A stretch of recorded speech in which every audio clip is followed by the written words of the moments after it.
क्या आप जानते हैं कि गुरु द्रोणाचार्य ने अपने शिष्य अर्जुन से ऐसी गुरु दक्षिणा मांगी थी जिसने एक पूरे राज्य का भाग्य बदल दिया। यही केवल गुरु दक्षिणा नहीं थी बल्कि वर्षों पुराने अपमान का बदला भी था। आइए हम जानते हैं महाभारत की रोचक कहानी। जब द्रोणाचार्य और राजा द्रुपद दोनों युवा थे, दोनों ने एक ही गुरुकुल में शिक्षा प्राप्त की थी।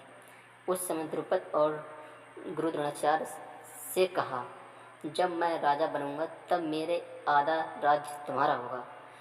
हमेशा हम मित्र रहेंगे। लेकिन समय बीत गया, द्रुपद राजा बन गया और द्रोणाचार्य गरीबी में जीवन अपना व्यतीत कर रहे थे। एक दिन द्रोणाचार्य सहायता की आशा से अपने मित्र के पास द्रुपद के पास पहुँचे, लेकिन द्रुपद ने उनका अपमान करते हुए कहा, राजा और गरीब ब्राह्मण की मित्रता बराबर नहीं हो सकती है। द्रुपद ने इन शब्दों ने द्रोणाचार्य के हृदय में गहरी चोट पहुँचाई। अर्जुन बना सबसे प्रिय शिष्य गुरु द्रोणाचार्य का। कुछ समय बाद द्रोणाचार्य ने हस्तिनापुर के राजा राजकुमारों के गुरु बनने के बाद उन्होंने कौरव और पांडवों को शस्त्र की विद्या सिखाई।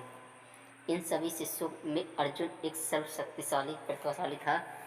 लगन और एकाग्रता से गुरु की शिक्षा प्राप्ति समापन पूरी ग्रहण करी करने के बाद संसार का सर्वश्रेष्ठ धनुर्धर बनने वाला संकल्प लिया। अर्जुन ने भी दिन रात अभ्यास करके अपने गुरु का विश्वास जीत लिया। गुरु दक्षिणा का समय आया। जब शिक्षा पूरी हुई तो तब द्रोणाचार्य ने अपने शिष्यों को बुलाया और कहा, अब समय आ गया है कि तुम मुझे गुरु दक्षिणा दो।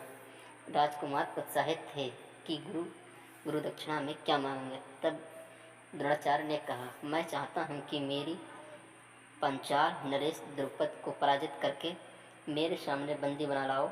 और यह सुनकर सभी आश्चर्यचकित रह गए। कौरव द्रुपद को बंदी बनाने गए, कौरव बना नहीं पाए। राजा द्रुपद को सबसे पहले दुर्योधन और उनके भाइयों ने आक्रमण किया।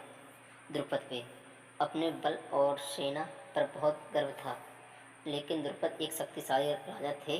उन्होंने कौरवों को युद्ध में पराजित कर दिया। द्रुपद और उनके भाई हार कर वापस लौटे। अर्जुन की विजय।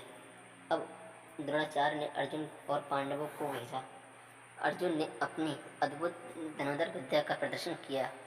युद्ध भूमि में उनके बाण बिजली की तरह चल रहे थे। कुछ ही समय बाद अर्जुन ने द्रुपद की सेना को पराजित कर दिया और स्वयं राजा द्रुपद को बंदी बना लिया। फिर अर्जुन ने अपने गुरु के पास द्रुपद को लेकर पहुँचे द्रोणाचार्य के सामने।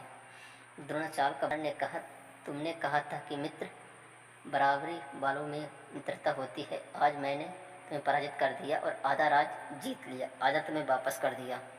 इस प्रकार अर्जुन ने अपने गुरु की इच्छा पूरी की और यह उनकी सबसे बड़ी गुरु दक्षिणा थी।